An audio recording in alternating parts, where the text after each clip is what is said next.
27장 10절입니다. 구약성경 신명기 27장 10절 말씀. 제가 가진 성경으로는 구약성경 303쪽 2쪽 전후에 있습니다. 신명기 27장 10절. 자, 우리 한번 한 목소리로 봉독합니다. 신명기 27장 10절 시작. 그런즉 내 하나님 여호와의 말씀을 청종하여 내가 오늘 내게 명령하는 그 명령과 규례를 행할지니라. 아멘. 우리가 3주 전부터 이제 수요일마다 신자의 거룩한 삶을 어떻게 사는 것인가, 신자의 삶 속에 의당 있어야 하는데 당연히 있는 일인데, 그런데 우리 삶에 그 일들에 때로는 신경 쓰지 않고, 때로는 힘쓰지 않고, 때로는 관심이 없어서, 때로는 우리가 그런 일들이 있는지조차 몰라서 당연히 맺혀져야 된 성령의 열매들임에도 불구하고 그런 열매들이 맺히지 못하는 경우들이 있는가, 우리 모습을 좀 살펴보면서 그런 모습들 속에서 우리의 신앙들을 거룩한 신자의 부르신 삶에 따라서 이렇게 살아가기를 힘쓰는 시간들을 가지고 있습니다. 지난 2주 동안은 우리가 하나님 그분을 경외하는 것에 관계해서 말씀을 나눴다면, 지난주하고 오늘은 순종하는 것과 관계해서 말씀들을 나눕니다. 순종이라는 말은 듣는다라는 동사에서부터 파생된 말이라 그랬죠. 그러니까 듣지 않으면 순종할 수는 없습니다. 그러니까 하나의 말씀을 듣는 것, 그것을 통해서 우리는 순종하는 삶까지 나아갈 수 있는 거지요. 웨스트민스터 신앙고백서 1장에 보면 성경으로부터 신앙고백이 시작합니다. 그러니까 우리의 신앙의 근간은 하나님의 말씀이라는 것이거든요. 그러니까 정신지체가 있다든지 아주 어린 아이라든지 이런 대상자들에게는 말씀을 들어서 신앙이 자라는 그러한 믿음을 하나님이 기대하지 않습니다. 그러나 정상적으로 이성을 가지고 생각을 하고 살아가는 인간들에게는 하나님께서 당연히 그것을 요구하시는 거죠. 하나님의 말씀 자체를 우리가 글로 읽고 이해할 수 있는 성경으로 계시하셨고, 그 계시의 말씀을 따라서 순종하도록 요구하셨으니 신앙은 당연히 우리가 하나님의 말씀을 듣는 것에서부터 시작되는 겁니다. 그러니까 하나님의 말씀을 들으려지 않을 때 기본적으로 저 사람은 신앙생활할 생각이 없구나, 이렇게 마음을 먹었다고 이해를 하는 거죠. 그러나 사람들이 그래요. 지치고 힘들고 이리 얻어맞고 저리 얻어맞아서 이제 만신창이가 됐어요. 그래서 탕자와 같이 내가 주님께로 돌아오리라, 그렇게 마음을 먹잖아요. 그럼 이제 그 마음을 먹으면 제일 먼저 드는 생각이 뭔가 하면 어떻게 돌아갈까, 이게 문제죠. 예를 들어서 이런 것 같아요. 집을 떠났어요. 집 떠나온 지 10년이 넘었습니다. 10년이 넘어서 해외에서 객지 생활을 하다가 이제 엄마도 보고 싶고 아빠도 보고 싶고 집으로 돌아가야지 라고 마음 먹으면 집으로 가면 되잖아요. 그죠? 당연한 일인데 돌아와 봤더니 다 이사 가고 집이 없어요. 그러면 뭐예요? 어떻게 갈지 모르는 거죠. 그지? 집이 어딘지 모르니까 못 돌아가잖아요. 신앙생활도 마치 그래요. 근데 성경은 아주 명쾌하게 어떻게 하나님께 돌아가는가를 기본적으로 시작이 뭔가? 하나님 말씀이다. 말씀으로 돌아가면 돼요. 10년, 20년을 방황했어도 주께로 돌아가는 길은 짧아요. 아주 간단해요. 주의 말씀으로 돌아가면 말씀에서부터 기도하게 되고 회개하게 되고 은혜 받게 되고 힘쓰게 되는 거죠. 그러니까 하나님 앞에 우리가 순종하며 산다. 오늘 우리가 읽었던 말씀대로 청종한다는 것의 기본은 듣는 것입니다. 그래서 순종하다는 말이 듣다라는 동사에서 파생된 말이라 그랬어요. 그러면 우리가 지난주의 내용을 잠깐 간략하게 요약하면, 그러면 누가 하나님께 순종해야 되는가? 기본적으로 모든 피조물이 하나님 앞에 순종해야 된다 그랬죠. 하나님께서 만드셨으니까요. 그 모든 피조물 중에 가장 말 안 듣는 것들이 누군가 하면 인간입니다. 자연 만물들은 하나님 만들어 놓으신 대로 그 모습에서 하나님을 찬양하는데 인간은 죄로 타락해서 하나님께 순종하지 않거든요. 그 타락한 인간이 하나님의 말씀에 순종하려고 힘쓴다 그럴 수는 없어요. 성경은 우리에게 명확하게 가르치잖아요. 하나님으로부터 멀어지고 하나님으로 떠난 인간이, 다시 말하면 죄악된 인간이 스스로 하나님을 찾거나 하나님께 돌아오거나 하나님께 순종할 마음조차도 먹을 수 없다 이렇게 말하지, 그렇지?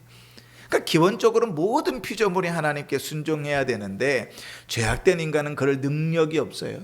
그러니까 기본적으로 하나님께 순종한다 하는 것은 구원받은 성도에게 주어지는 특권입니다. 우리가 지지난주에 2주 동안 이야기하면서 하나님께서 우리를 구원하셨다라는 말 안에 대단히 많은 것들이 들어가 있다 그랬죠. 근데 하나님께서 우리를 구원하셨다는 말 속에는 하나님께서 구원하신 그 사람 속에 하나님을 사랑할 수 있는 마음을 주셨다 그랬어요. 구원받지 않은 자가 하나님을 사랑할 수 없고 사랑하려고 노력할 수도 없고 사랑하려고 마음먹을 수도 없다 그랬죠. 순종도 마찬가지입니다. 하나님께서 죄로 인하여 하나님을 떠나 있는 자는 스스로 하나님을 찾거나 하나님께 순종하거나 하나님의 말씀을 통하여 하나님 앞에 이렇게 나아가야지 그런 마음을 먹지 않아요. 죄악된 인간은 그렇지 않는데 하나님께서 구원하신 자는 그 마음속에 하나님께서 그 말씀을 순종하려는 마음을 주신다 그랬어요. 그래서 신자는 늘 하나님 말씀에 순종하려고 하는 자이고, 그렇게 살지 못하더라도 적어도 신자는 하나님 말씀에 순종하지 못하는 것에 괴로움을 느끼는 자다 그랬어요. 그래서 우리가 신앙생활을 하다 보면 우리 안에 이제 옛 기질들이 있기 때문에 우리의 삶들 속에서 죄를 지을 때들이 있잖아요. 이제 거짓말할 때도 있고 도둑질할 때도 있고 속일 때도 있고 뭐 그럴 수 있습니다. 신자라고 전혀 그렇지 않고 산다 그러면 너무 좋겠지만 우리 인생이 그렇지 않아요. 그런데 신자는 반드시 그러한 삶 속에서 그것이 괴롭게 되어져 있어요. 신자는 예배 시간의 습관처럼 늦으면 그 속에 그것이 부담이 되고 괴로워지는 것이 정상입니다. 신자가 예배 시간에 계속 졸면 그것이 부담스럽고 괴로운 것이 정상이에요. 그 신자가 신앙생활을 하는데 그 신앙생활이 제대로 되어지지 않는 일 때문에 괴로워지지 않는다면 둘 중에 하나입니다. 구원받지 않은 자이든지 아니면 신앙이 밑바닥에 떨어져 있어서 더 이상 내가 그것이 괴로운 일인지조차도 느끼지 못하든지. 여러분, 우리가 상처를 당하잖아요. 우리 몸에는 역치점이라는 게 있습니다. 뭔가 하면 꼭 바늘로 우리의 살을 찌른다 그래요. 꼭 바늘로 찌르면 이게 점점 찌를 때마다 통증이 점점 세지겠죠, 그렇죠? 그런데 쭉 점점 세지다가 어느 정도 순간에 가면 더 이상 통증이 더 세지지 않고 쭉 일직선으로 통증이 그 정도로 머무를 때가 있습니다. 그게 역치점이에요. 그게 뭔가 하면 우리의 몸이라는 것은 통증을 계속해서 증가해서 느끼는 몸이 아니라 어느 정도에 이르면 통증이 거기서 더 이상 못 느끼는 거예요. 그 죄도 마찬가지죠. 우리가 하나님 앞에 죄를 지을 때 신앙생활 잘하다가 한 번 짓는 죄는 얼마나 우리 속에서 크게 다가오는지 몰라요. 무릎을 꿇고 엉엉 울면서 하나님 앞에 막 살려달라고 기도하는데 그 일을 한 번, 그리고 회개했는데도 또 짓고 또 지으면 이제는 그것이 무디어져 가지고 더 이상 죄인지도 모른다. 이제 그렇게 흘러가는 것이죠. 신앙의 삶들은 그렇습니다. 그러니까 우리가 믿음으로 사는가 할 때 이런 이제 신앙의 내용들을 살펴보는 이유는 내 신앙의 모습들, 내 신앙의 주소를 점검해 봐야 돼요. 우리 교회는 원로 목사님 목회하실 때부터 좌표, 신앙의 좌표라는 게 있는 교회입니다. 이게 참 생소한 말이죠. 어느 교회 가도 저는 신앙의 좌표라는 말을 별로 들어본 적이 없어요. 어려운 말입니다. 근데 신앙의 좌표라는 말은 뭐냐면 내가 어디에 서 있는가를 이야기하는 거예요. 내 신앙이 어디에 서 있는가. 원로 목사 30년 넘게 지금도 역시 똑같이 그 얘기를 전하고 계시는 거예요. 근데 신자들이, 그 성도들이 그 좌표에 대한 생각이 없으면 목사님 목회 헛하신 게 된단 말이에요. 그러니까 우리는 기본적으로요, 내 신앙이 어디 서 있는가 하는 그 좌표에 대한 생각을 가지고 있어야 됩니다. 성경은 우리에게 늘 그렇게 가르치지요. 내 신앙을 시험하여 보고 내 신앙이 어디 서 있는지 계속 점검하여서 그 신앙이 더욱 앞으로 나아가기를 힘쓰도록 하나님 요구하시는 것이거든요. 자, 우리가 지난주에 이제 순종에 대해서 얘기할 때 순종하는 사람, 그 마음속에 순종하는 자는 어떤 마음들이 있는가, 이제 좀 몇 가지 11가지를 들어서 살펴봤었죠. 대충 좀 정리해 보면 순종은 자원해서 하는 일이라 그랬어요. 억압하거나 억지로 하거나 눈치 보면서 하는 순종이 아니라 살아있는 자에게 주님께서 그 마음에 심으신 순종은 그 중심에서부터 자원하여 이루어지는 순종이라 그랬습니다. 그리고 그렇게 순종하는 살아있는 그 순종하는 사람은 전적으로 헌신한다 그랬죠. 자기의 삶을 다 드리면서 가는 겁니다. 순종이라는 말이 듣는다는 말에서 파생됐다 그랬잖아요. 순종하는 자는, 순종하려고 하는 자는 하나님의 말씀을 잘 들으려고 하는 사람입니다. 또 순종하라는 사람은 그 마음속에 하나님 말씀대로 살아가려고 하는 갈망함이 있다 그랬죠. 그리고 하나님께서 순종하라 말씀하시면 아멘, 그리고 즉시 순종할 줄 안다 그랬습니다. 순종하는 길들이 아무리 힘들고 어려워도 순종하는 사람은 즐겁게 그 길들을 걸어간다 그랬고, 열심을 가지고 열정을 가지고 그 일들을 감당한다 그랬습니다. 때로는 순종하는 일들이 세상 사람들이 두려워하는 죽음과 같은 일일지라도 성도는 그 일을 순종하는데 두려워하지 않고 오히려 기쁘게 그 길들을 간다 그랬죠. 용감하게, 담대하게, 굳게 마음을 먹고 그 길들을 걸어간다 그랬습니다. 그러면서 우리가 지난주에 이렇게 물었죠. 우리에게 그런 마음이 있는가? 하나님 말씀에 대한 순종에 대한 그런 마음들이 있는가? 그죠? 스스로 한번 물어보라 그랬습니다. 하나님께서 우리에게 이 시간들을 통해서 똑같이 묻고 계시는지도 모르니까요. 자, 그러면 이제 오늘은 무슨 이야기를 좀 나누려고 하냐면, 성경에 그럼 불순종하는 건 뭔가?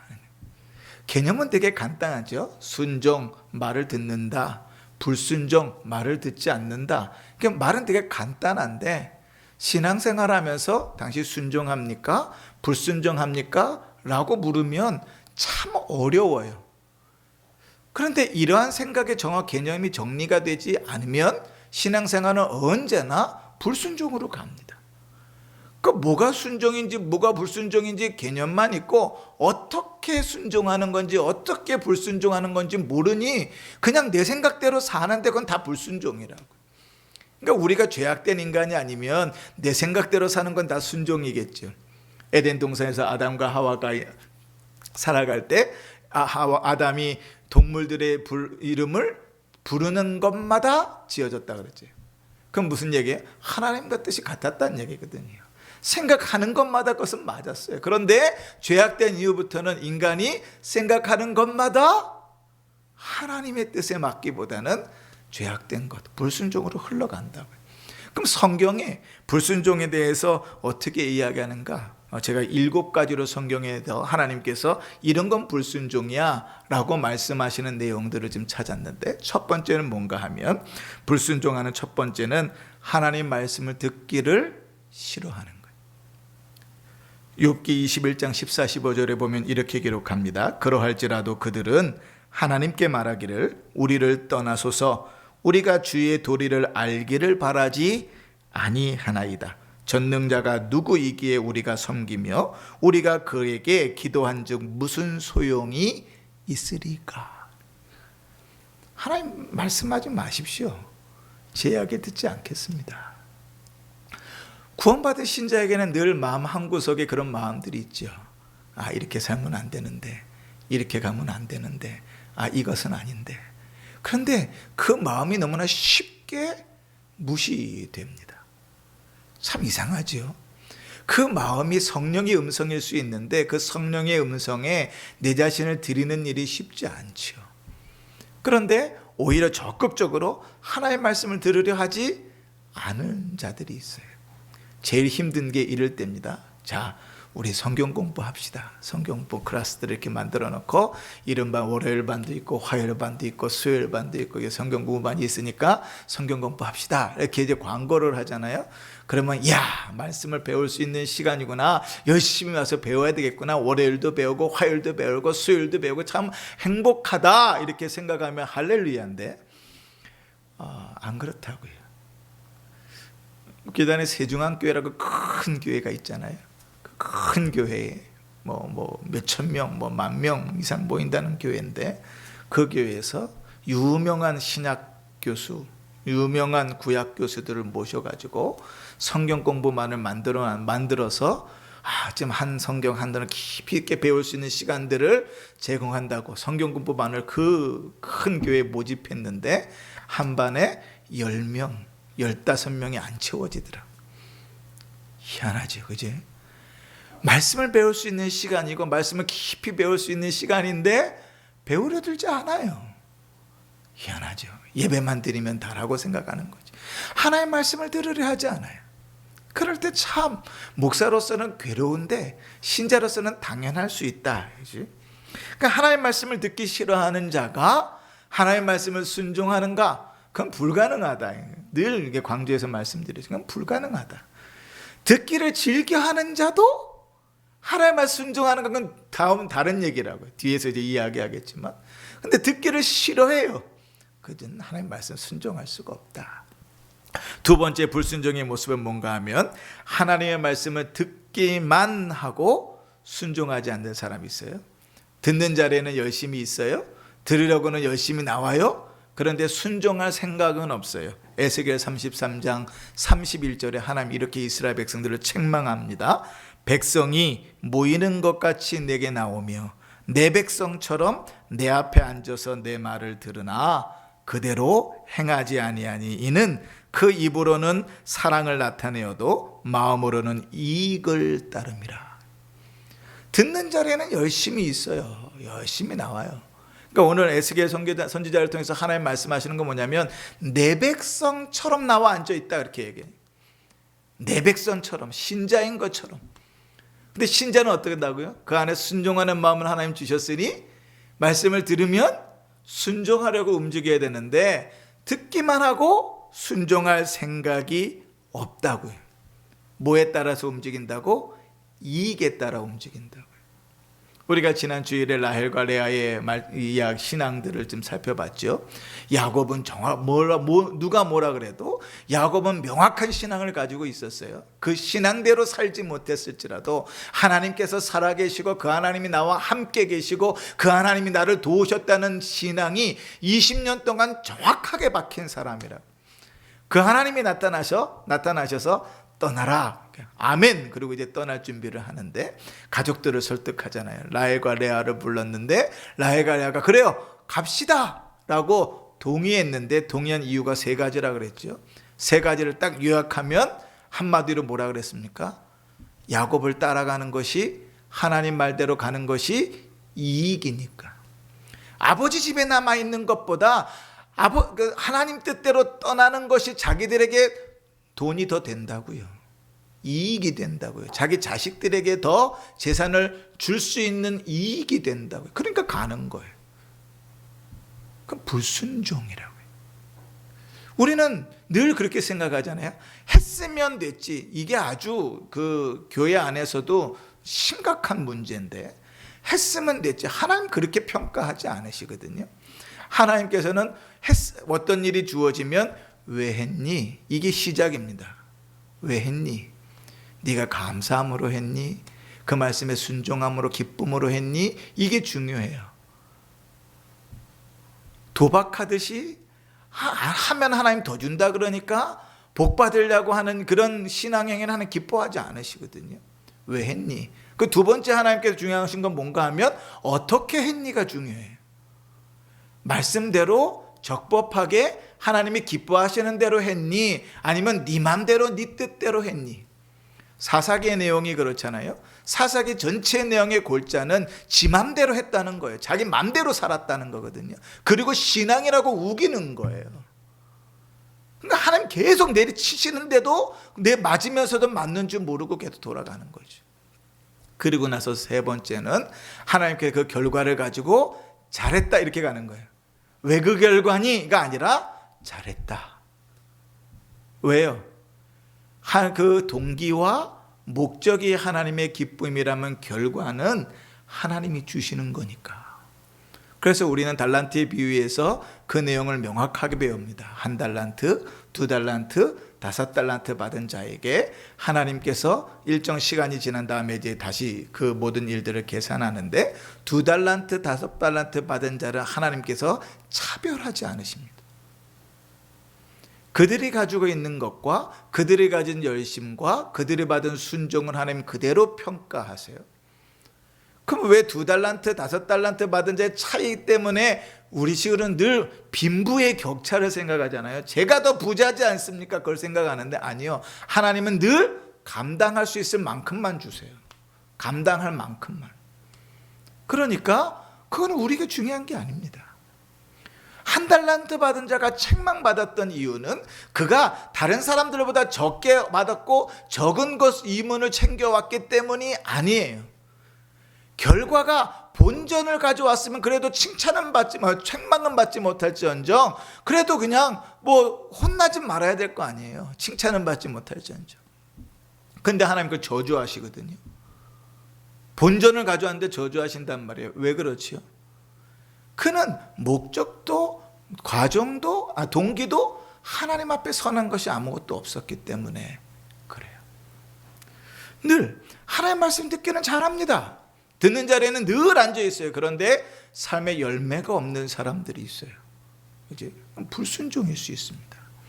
늘 들을 때는 그 듣는 말씀이 어디로 가야 돼요? 순종으로 넘어가야 돼요. 순종으로 넘어간다는 것은 적어도 세 가지가 있는가를 확인해야 되는 겁니다. 첫 번째 뭐냐면 그 말씀이 나에게 무슨 말씀인가를 고민할 수 있어야 돼요. 두 번째는 뭐냐면 그 고민한 내용을 가지고 내가 기도할 제목이 있어야 돼. 그래야 세 번째로 어떻게 순종할 것인가가 나와요. 이게 말씀을 듣는 모습이거든요. 그러니까 우리가 이제 지난 주일날 말씀을 들었잖아요. 지난 주일날 말씀을 듣고 오늘도 이제 다시 말씀을 공유했지만 그 말씀을 듣고 나서 하나님께서 나에게 왜 이런 말씀을 주셨을까? 우리 가정을 향하여 하나님 어떤 뜻을 가지고 있어 이런 말씀을 고민했다면 그는 당연히 그 말씀 붙들고 3일 동안 기도했겠죠. 그 3일 동안 그렇게 기도했다면 그 자녀들을 위해서 가족을 위해서 내가 어떻게 살아갈지를 결과가 나왔으니까 순종했겠죠. 그게 신앙생활하는 방법이에요. 그런데 듣기는 열심히 듣는데 순종할 생각은 없는 거죠. 귀는 즐겁고 몸은 움직이지 않는 게으름이죠. 그 신앙이 안 자라는 거예요. 세 번째로 하나님 이렇게 말씀하십니다. 하나님의 말씀대로 행하기로 마음먹고 약속하면서도 실천하지 않는 사람이 있어요. 서원하고도 실천하지 않는 사람. 마태복음 21장 29절에 보면 주님께서 이렇게 예화를 드세요. 대답하여 이르되 아버지 가겠나이다 하더니 가지 아니하고. 주님은 서원을 이야기할 때 그렇게 얘기하시죠. 너희가 서원한 것은 너희에게 해가 될지라도 갚으라. 하나님 앞에 하나님 하겠습니다. 주님 이렇게 하겠습니다. 입으로는 얼마나 잘 말하는지 몰라요. 입은 아주 신앙이 막 하늘 끝을 찌르고 있는데 삶 속에서는 실천하지 않는 거예요. 말하는 것대로 살지 않는 거예요. 인생은 늘 연약합니다. 그래서 말하는 것대로 사는 일이 참 어려워요. 저희 아이들 가르칠 때 제가 강조하는 것 중에 하나가 말한 대로 살라는 거예요. 말하는 것대로 살지 못하는 것만큼 그 인생의 신용을 깎아먹고 사람들한테 평가절하되는 인생은 없어요. 말은 많이 하는데 삶이 따라지지 않는다. 그럼 무시당하는 길이거든요. 학력이 높고 낮음에 따라서 무시당하는 게 아니에요. 자기가 말하는 대로 사느냐 말하는 대로 살지 못하느냐에 따라서 사람들이 평가한다고요. 그 사람을. 저는 아이들에게 이야기해놓고 할게요 이야기 안 하는 거 정말 불쾌하게 생각하고 사람 취급 안 하거든요. 그렇게 가르치면 안에서도 안 그러면 밖에 나가서는 더 어려우니까. 근데 신앙생활도 그렇게 한다고요. 기도합시다. 기도하세요. 기도해야죠. 그럼 기도할 때는 청산 유수해요. 막 하나님 내가 이렇게 하겠습니다. 하나님 이렇게 선하겠습니다. 열심히 기도하는데 실천할 생각은 하지 않아요. 어떻게 실천해야 되는지, 내가 어떻게 순종해야 되는지 생각조차 하지 않아요. 그럼 신앙이 자라지 않는 거예요. 얼마나 우리가 우매한 인간인지 분위기 안에서는 뭐든지 할 수 있습니다. 아마 여기에 막 우리가 막 집회하면서 은혜를 받아가지고 지금이라도 선교사로 나갈 때 막 손드십시오. 여기저기서 막 손들기 시작하면 아마 80, 90이 돼도 막 제가 선교사로 나가 손들지 몰라요. 그 분위기 안에서. 문제는 뭔가 하면 하나님 앞에 하겠다고 이야기해놓고 하지 않는 거예요. 하나님과 불순종이라고 보신다. 네 번째로는 하나님 이렇게 말씀하세요. 자기에게 도움이 되리라는 생각할 때만 하나님께 순종하는 것. 그건 불순종입니다. 마가복음 6장 20절에 보면 헤롯이 이렇게 해요. 헤롯이 요한의 말을 들을 때에는 크게 번민하여 하면서도 달갑게 들음이로라. 헤롯은요, 세례 요한을 대단히 두려워했어요. 그리고 그 마음속에 그에 대한 경외가 있어요. 신앙이 있어서가 아니라 그에 대한 두려움이 있었기 때문에. 그래서 그를 죽여버리는 것이 오히려 자기에게 이득임에도 불구하고 그러지 못했어요. 그런데 결국은 어떻게 그를 죽이게 되죠? 잔치석상에서 자기 딸이 춤춘 것에 대해서 너가 뭐든지 원하면 내가 다 들어줄게, 나라 절반이라도 줄게, 그 이야기에 자기 말한 것에 책임지려고 어쩔 수 없이 그것을 없애버리죠. 헤롯을 죽여버리죠. 자기의 이익을 따라 움직이는 겁니다. 내가 이렇게 하면 하나님께서 복 주실 거야, 이렇게 하면 하나님께 도우실 거야, 그러면 얼마든지 해요. 저는 기독교의 신앙이 이단들과 같이 하나님께서 우리 하고 안 하는 거에 따라서 움직인다고 한다면 아마 우리 교회가 이렇지 않을 겁니다. 막 누구든지 그냥 앉아있는 사람 없을 거예요. 어떻게든지 봉사하고 섬기고 막 움직였고 뭐든지 하려고 들 거예요. 왜냐하면 그게 구원을 받는 척도라면. 근데 우리가 갖고 있는 진리는 그것보다 훨씬 더 고결하고 훨씬 더 수준이 높거든요. 그럴 수 있는 것으로 내 노력과 열심으로 얻을 수 있는 구원이 아니다고 하나님 이야기했어요. 네가 그렇게 죽을 힘을 다해서 평생을 들여서 얻어낼 수 있는 구원이라면 그리스도를 보내시지도 않았다. 하나님께서 친히 사람의 모습으로 이 땅에 오시지도 않았다. 그런 정도의 것이 아니다.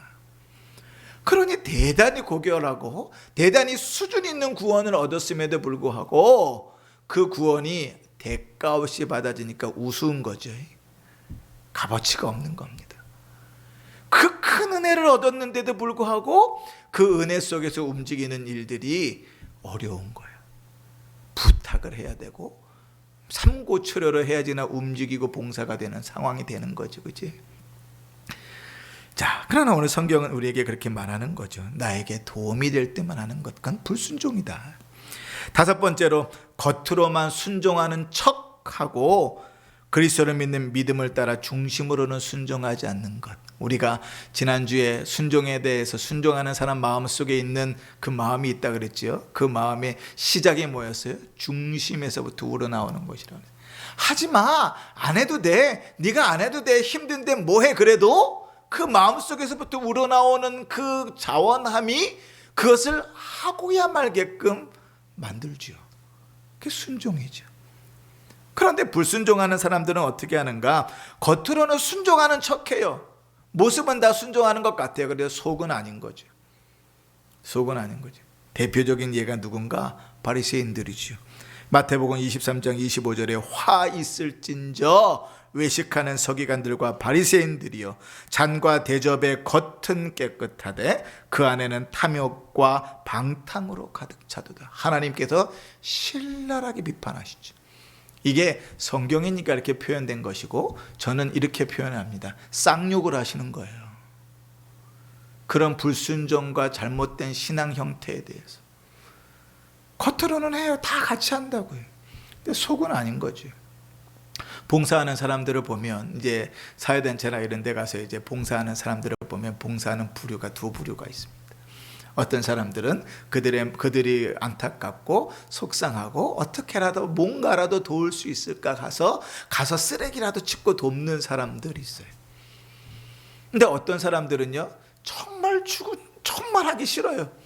그런데 자기 이미지 때문에 아니면 자기가 잘못한 그 형벌 때문에 이유가 있어서 가서 하는 사람이 있어요. 질적으로 달라요. 똑같이 쓰레기통 하나를 치웠어도, 똑같이 화장실 청소를 하나 했어도 하나님 보시기에는 완전히 다른 거예요. 하나는 순종이고 하나는 불순종인 거예요. 근데 우리는요, 평가가 그거밖에 안 되잖아요. 겉으로 보여지는 것, 그죠? 그러니까 연예인들이 음주운전 사고 내고 마약 사고 내고 그러면서 사회봉사 명령 받으면 가가지고 뭐 쓰레기도 줍고 사람들 노인들도 돕고 뭐 이런 일들 하잖아요. 그러면 그거 왜 사진 찍어갖고 보내요? 이렇게 했습니다. 속은 아닌데. 사람들 이제 수준이 다 돼갖고 대충 알죠. 눈 가리고 아웅하는 거 다 알지요. 근데 신앙생활도 똑같이 한다고요. 내가 안 하면 체면이 있으니까 하고, 내가 안 하면 벌 받을 것 같고, 안 하면 이렇고, 그러니까 해요. 똑같이 해요. 다 같이 하는데 그런 사람 마음속에는 반드시 불평과 불만과 원망이 쌓여 있죠. 그런데 중심에서부터 우러나와서 하나님 앞에 순종하는 자는 그 일이 아무리 힘들고 어렵고 고대도 그 속에는 찬송이 있고 감사가 있어요. 질적으로 다르죠. 그러니까 하나님께서 보시기에도 하나는 순종이고 하나는 불순종인 거예요. 자, 6번째로 공개적으로든 은밀하게든 순종하기를 거부하고 계속해서 죄를 지으면서 하나님께 반역하는 사람. 이건 뭐 당연히 뭐 설명하지 않아도 불순종이죠. 뭐 신명기 9장 24절에 내가 너희를 알던 날부터 너희가 항상 여호와를 거역하여 왔느니라. 하나님 누구에게, 저 가나안 족속에게 하시는 말씀 아니고 이스라엘 백성에게 하시는 말씀이에요. 하나님께서 택하신 이스라엘 백성들에게 뭐라고요? 항상 거역하였다. 그 이스라엘 백성들만 불끈해가지고 막 덤벼들겠죠. 제가 언제 그랬습니까? 그 모습 자체가 불순종의 증거인 거죠. 일곱째로 마귀와 세상과 자신의 정욕을 따라 산다는 불순종입니다. 내 욕심을 따라 살아가면서 그것을 순종이라고 아무리 우겨봐야 하나님 앞에 인정되지 않습니다. 참 희한하죠. 불순종 한마디가 되게 간단한 이야기인데 그 불순종이라는 아주 간단한 한마디가 사실 이렇게 성경의 내용들을 따다 보니까 7가지나 되는, 야, 이것도 불순종이구나. 하나님께서 이스라엘 백성들, 특별히 바리새인들을 책망하시면서 그들이 하나님의 말씀을 순종하지 않았다고 이야기할 때 하나님의 입장과 바리새인들, 이스라엘 백성들의 입장의 차이가 명확합니다. 이스라엘 백성들은 뭐라고 이야기하냐면, 주님, 십계명 주신 대로 우리가 다 지켰습니다. 살인하지 말라 그래서 안 죽였고, 간음하지 말라 그랬고 내 남자와 내 남편과 아내하고만 살았고, 도적질하지 말라 그래서 남의 거 훔치지 않았습니다. 잘했지요. 이게 이제 이스라엘 백성들, 바리새인들의 표현이고, 주님은 이런 것입니다. 그것은 그것이 다가 아니야. 내가 원하는 말의 뜻이 그게 아니야. 살인하지 말라는 사람을 죽이는 것만 이야기하는 게 아니야. 친구를 미워하는 것마다, 욕하는 것마다 다 죽이는 거야. 주님 그렇게 이야기하시죠. 간음하지 말라는 것은 내 아내와 내 남편과의 관계만, 성관계를 가지라는 건 이야기하는 게 아니야. 눈으로 보고 마음으로 간음하는 것도 역시 간음한 거야. 내 뜻은 그게 아니야. 근데 이스라엘 백성들은 우리는 지켰습니다, 우기는 거죠. 서로 다른 두 길을 가는 겁니다. 그러니까 하나님께서 이스라엘 백성들에게 너희는 불순종한다고 얘기하는데 이스라엘 백성들은 끝내 우리는 순종했다고 우기는 거죠. 자, 그러면 여러분, 이런 이제 7가지의 이제 불순종하는 모습들이 신자가 아닌 불신자들에게는 당연히 나타나는 모습들입니다. 그지? 근데 문제는 뭔가 하면 구원받았다고 하는 우리에게도 역시 이러한 모습들이 나타난다는 거죠. 하겠다 그러고 안 한다든지, 또 대놓고 안 하겠다고 그런다든지, 그죠? 겉으로는 하는데 중심으로는 아니라든지, 이게 신자의 마음 속에도 있단 말이죠. 그 신자의 모습 속에 이런 일들이 드러날 때 우리가 이것을 뭐라고 표현하냐면 신앙이 떨어졌다, 신앙이 바닥났다, 뭐 이렇게 표현하는 거죠. 우리의 표현대로 하면. 여러분 좀 어떻습니까? 그죠? 이 7가지 모습들이 우리 안에 있습니까? 그럼 우리의 신앙은 어느 정도에 있는 것 같습니까? 그럼 우리 안에서 그런 신앙들이 있다면 어떻게 이걸 회복할까? 이게 이제 우리에게 주어진 관건이잖아요. 신앙은 늘 들쑥날쑥 하는데 뭐 은혜 받고 좋을 때는 뭐 한없이 좋은데요, 안 그럴 때는 막 밑바닥을 헤매고 있으니 뭐 그럴 때는 막 우리의 악함도 막 속에서 막 드러나오거든요. 어떻게 해야 되는가? 제가 방법을 가르쳐 드리겠습니다. 첫 번째 뭔가 하면 하나님을 바라봐야 됩니다. 하나님을 바라본다. 하나님을 바라본다는 건 뭐냐면 머릿속으로, 우리가 정신지체화가 아니잖아요. 그러니까 머릿속으로 하나님이 누구신지를 이해하는 거예요. 찾아보는 거예요. 하나님께서는 순종받기에 합당한 분이시지. 우리는 하나님께 순종해야만 하는 것이지, 내가 이해가 되어지지 않고 순종할 만한 여건이 아니어도 순종해야 되는 것이지 라고 다시금 생각하기 시작하는 거예요. 여러분 자식들을 키워보면 알잖아요. 점점점 나이가 먹으면서 머리가 점점점 커지면 제일 두드러지는 반응이 뭐냐면 엄마 아빠 말을 안 듣는 겁니다. 자기 맘대로 하는 거예요. 자기 원하는 대로 하는 거예요. 그러면서 뭐라고 그래요? 엄마 아빠하고 나는 생각이 달라. 엄마 아빠는 이해를 못해. 요즘 애들 표현대로 하면 라떼는 그래요. 맨날 잔소리가 되는, 나 때는 그렇게 살지 않았고, 나 때는 그렇고, 나는 그렇게 살지 않았고. 그거는 전혀 설득할 수 없는 방법이거든요. 그렇게 하는 거예요.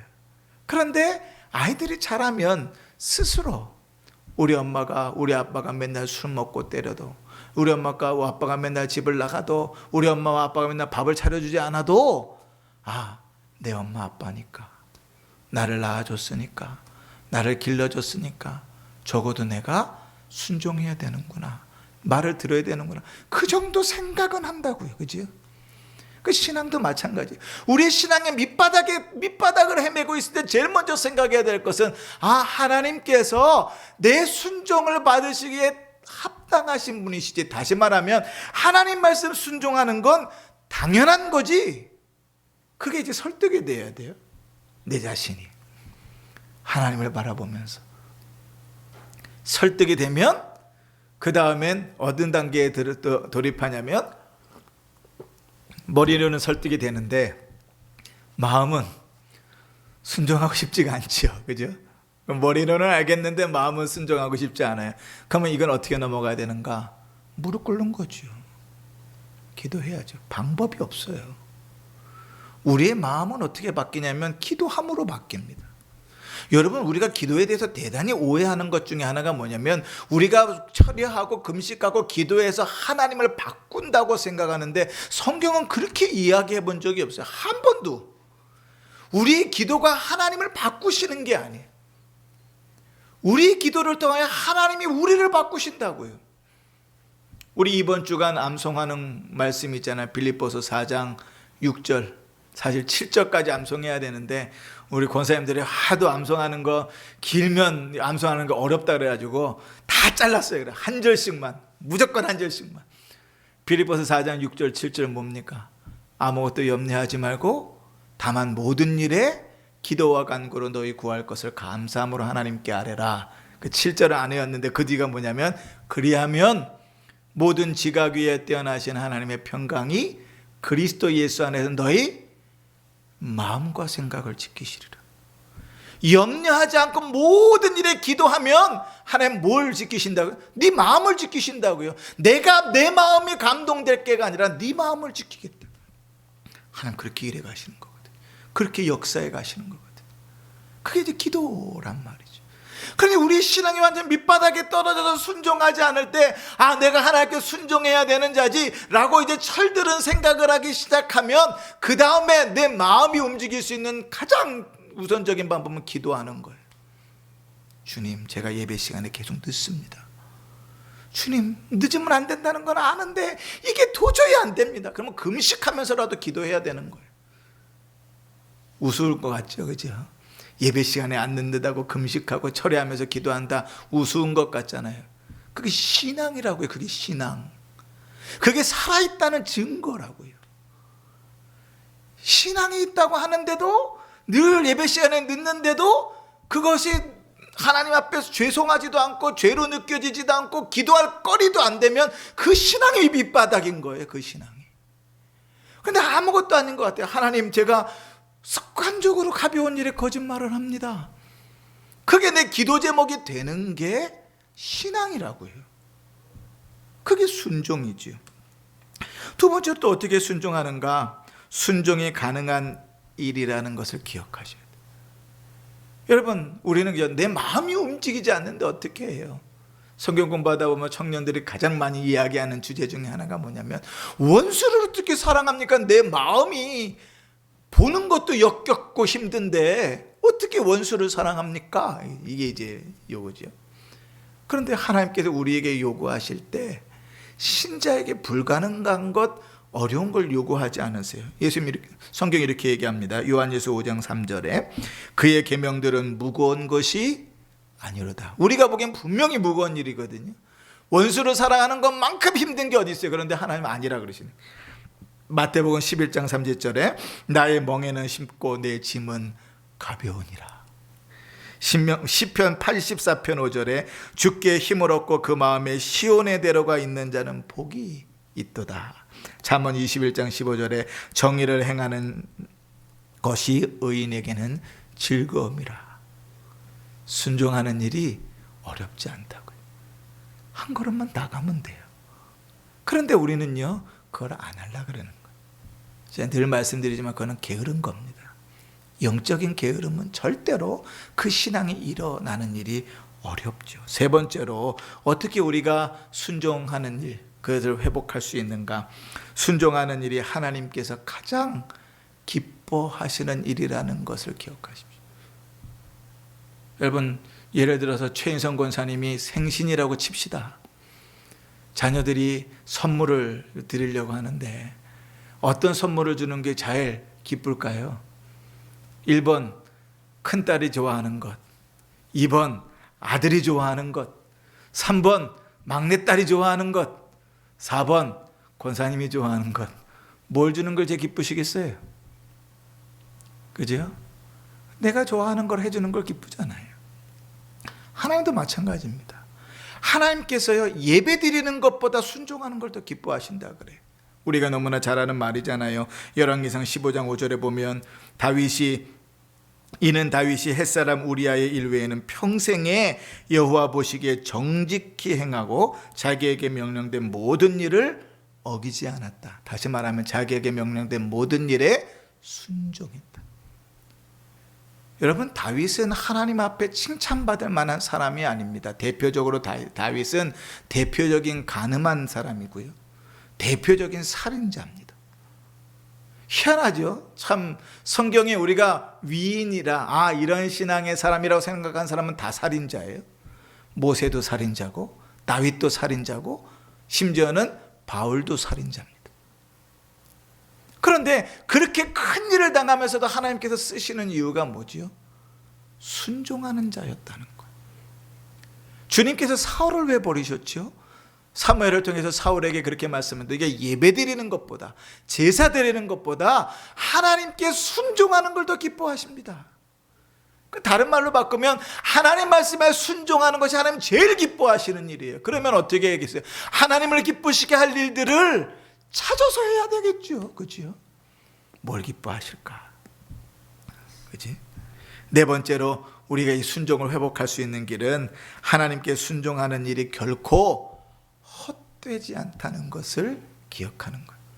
여러분, 하나님께서요, 우리의 연약함을 잘 아세요. 우리가 얼마나 바보 같고 우리가 얼마나 연약하다는 걸 아세요. 그래서 하나님은 늘 당연한 걸 요구하시면서도 거기에다가 더 줄게 그러십니다. 이사야 1장 19절에 너희가 즐겨 순종하면 땅의 아름다운 소산을 먹을 것이요. 여러분, 순종하는 것이 당연한 일이라 그랬죠. 피조물이 당연히 순종해야 된다 그랬죠. 구원받은 자는 당연히 순종해야 되겠죠. 그러면 순종해서 대가가 주어져야 된다는 얘기입니까? 대가가 없어도 된단 말입니까? 대가가 없어도 된다는 얘기, 그게 당연한 것이니까. 그런데 하나님은 언제나 순종의 뒤에 복을 더하시겠다고 약속을 하세요. 히브리서 5장 9절에 온전하게 되었은즉 자기에게 순종하는 모든 자에게 영원한 구원의 근원이 되셨다.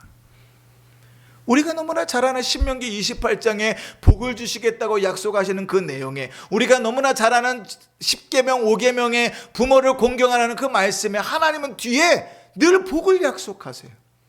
그리고 심지어는 이렇게 얘기하세요. 복 받기 위하여 순종하라, 이렇게까지 얘기하세요. 그러니까 하나님께서 내가 복 줄 테니까 순종해다오 구걸하시는 게 아니라 하나님께 순종하는 것이 얼마나 귀하고 소중한 것인지를 우리에게 피력하시는 거죠. 바꾸어 말하면 우리의 수준이 그만큼 형편없다라는 것을 알려주시는 겁니다. 그럼에도 불구하고 성경은 우리에게 하나님께 순종할 때 그 순종이 헛되지 않다고 가르쳐요. 순종하며 사는 자에게 하나님께서 복을 주십니다. 성경에 보면 의인의 자녀가 걸식하는 것을 보지 못했다 그래. 하나님 앞에 신실하게 살아갈 때 그 자녀들을 하나님 책임지신단 말이거든. 마지막 5번째로 다른 이들의 모범을 통해서 순종받을 자극을 얻으십시오. 여러분, 성경을 보면요, 우리에게 주어진 가장 대표적인 모범이 누구예요? 우리 구주 예수 그리스도 아닙니까? 그치? 주님을 보면서 어떻게 순종해야 되는지를 배우십시오. 또 신앙의 위인들을 통해서 어떻게 순종해야 되는지를 배우십시오. 또 성경에 인격체로 만들어진 천사들이 하나님 앞에 온전히 순종하는 모습을 통해서 순종하는 모습들을 배우십시오. 또 저는 이렇게 이야기하고 싶어요. 교회 어른들을 통해서, 교회 신앙의 좋은 자들을 통해서 순종하는 것들을 배우십시오.